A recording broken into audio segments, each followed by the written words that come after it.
अब काम और मुश्किल हो जाएगा चेतन। दोआन येनर को बर्बाद करने के लिए अब हमें और मेहनत करनी पड़ेगी। मेरी बात सुनो, आज ही मीटिंग रख लो उसके साथ, आमने सामने बात करते हैं। हाँ ठीक है, बाद में फोन करता हूं।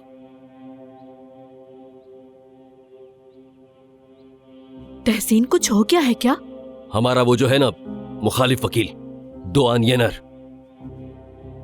हम उसके घर से सुलह करने ही वाले थे।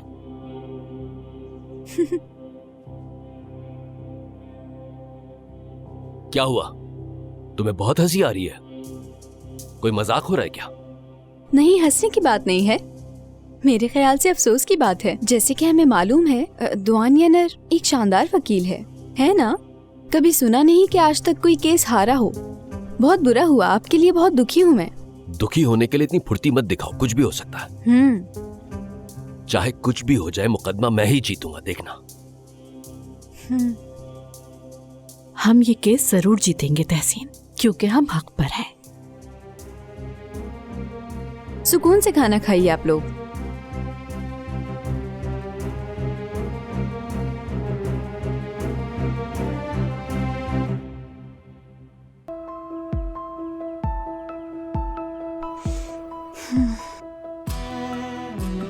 चलो शुरू करते हैं।